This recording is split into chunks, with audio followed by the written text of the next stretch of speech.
Remedios preciosos contra las artimañas del diablo, por Thomas Brooks.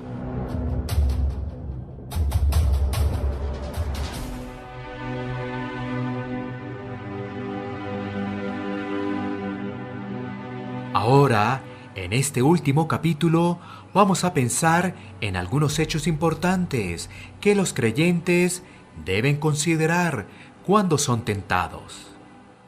Primero, los creyentes no deben echar la culpa de sus pecados a Satanás.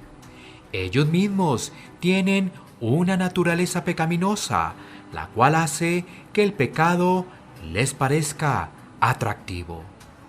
Satanás les puede conducir hacia el pecado, pero no puede obligarles a que pequen. Satanás les puede persuadir a pecar, pero no les puede forzar a efectuarlo. Entonces los creyentes, cuando caen en el pecado, no deben excusarse, diciendo que Satanás les tentaba. Son todavía responsables por sus pecados. Segundo, al mismo tiempo, los creyentes deben darse cuenta de que Satanás tiene algo que ver con la mayoría de sus pecados. Fue Satanás quien tentó a Adán y Eva. Satanás puso en el corazón de Judas el entregar a Cristo a sus enemigos. Sin embargo, Satanás necesita dos clases de permiso antes de que pueda hacer algo en los creyentes. Primero, veamos del caso de Job. Satanás tuvo que pedirle permiso a Dios antes de poder hacerle cosa alguna a Job. Dios dijo a Satanás que podía atacar a Job, pero que no quitara su vida. Entonces Satanás necesita conseguir el permiso de Dios para poder atacar a los creyentes. Segundo, en el libro de Hechos vemos cómo Satanás llenó el corazón de Ananías para que mintiera a los apóstoles y a Dios. Sin embargo, el apóstol Pedro preguntó a Ananías por qué dejaba que Satanás llenara su corazón. Entonces podemos ver que Ananías dio permiso a Satanás para que le condujera a ese pecado. Hechos 5:3. Entonces Satanás necesita conseguir el permiso de los creyentes antes de poder hacerles daño. Tercero, las únicas armas que son útiles para resistir al diablo son espirituales. Vestíos de toda la armadura de Dios para que podáis estar firmes contra las acechanzas del diablo. Efesios 6:11. La fuerza humana es impotente en contra del diablo. Las buenas intenciones, la voluntad humana y las mejores resoluciones no son suficientes en esta lucha. Satanás es demasiado fuerte. Los creyentes necesitan el poder de Dios y la verdad de Dios para resistir las tentaciones. Cristo le contestó al diablo con la palabra de Dios. Pablo dice a los creyentes que se fortalezcan en el Señor y en el poder de su fuerza. Efesios 6:10. Cuarto, los creyentes deben acordarse de que Satanás ya ha sido derrotado. Cristo triunfó sobre Satanás cuando murió en la cruz. Ahora proporciona a su pueblo el poder para vencer a Satanás. Algún día la victoria de Cristo sobre Satanás se manifestará a los ojos del mundo. El Dios de paz aplastará en breve a Satanás bajo vuestros pies. Romanos 16:20. Satanás es un adversario derrotado. Cristo le ha derrotado y pone en nuestras manos las armas para derrotarlo también. Mientras tanto, Satanás sigue atacando a los creyentes. ¿Por qué tiene poder Satanás de tentar a los creyentes? Le es permitido tentar a los creyentes para mantenerlos humildes, despiertos y conscientes de su dependencia del poder de Dios. Satanás ha estado desarrollando su capacidad para tentar a los creyentes. Desde la caída, durante miles de años ha tenido experiencia tentando a los creyentes. Apocalipsis le llama la serpiente antigua. Apocalipsis 12:9.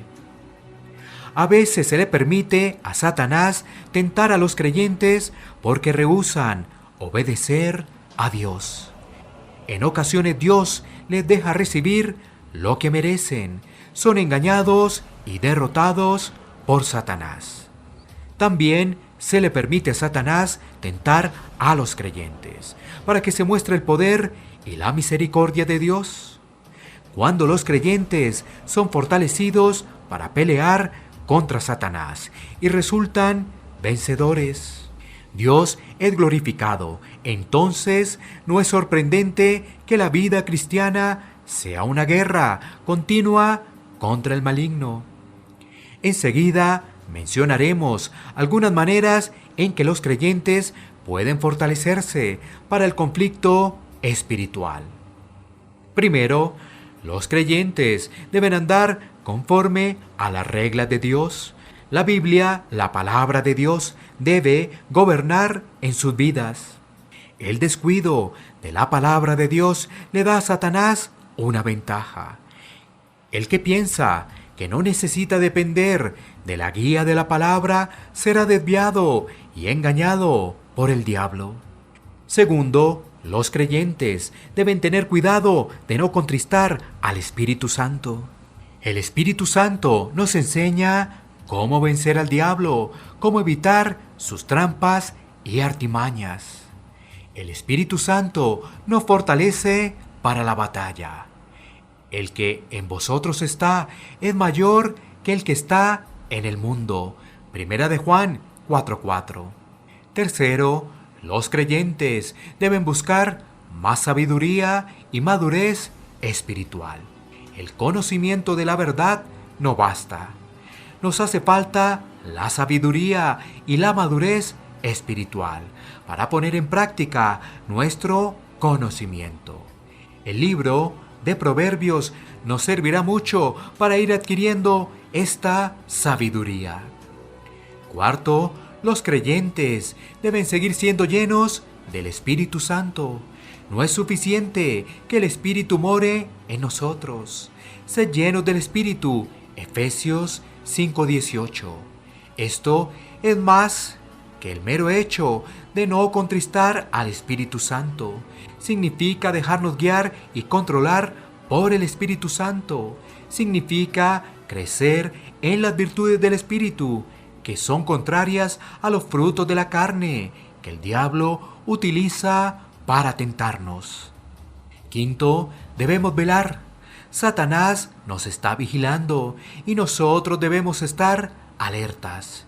El alma que no vela contra las tentaciones inevitablemente caerá bajo el poder de ellas. Velad y orad para que no entréis en tentación. Mateo 26:41. Sexto, los creyentes deben resistir a Satanás al principio de la tentación. No deben discutir con él, sino que deben huir de él. Eva se puso a argumentar con el diablo y terminó vencida.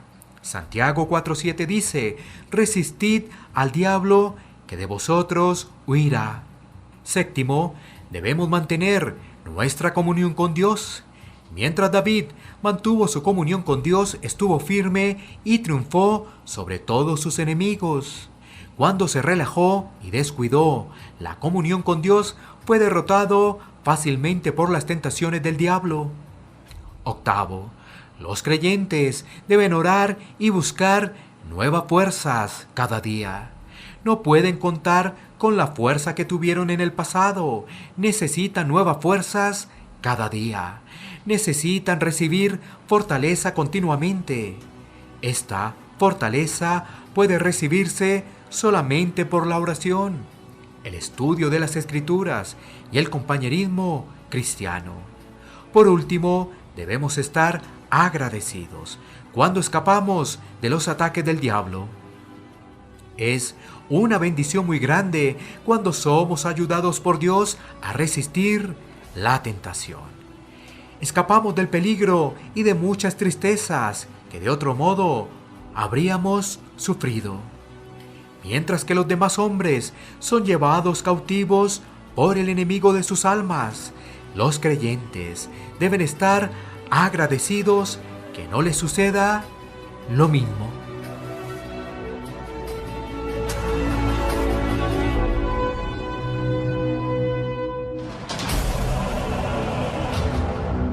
Remedios preciosos contra las artimañas del diablo, por Thomas Brooks.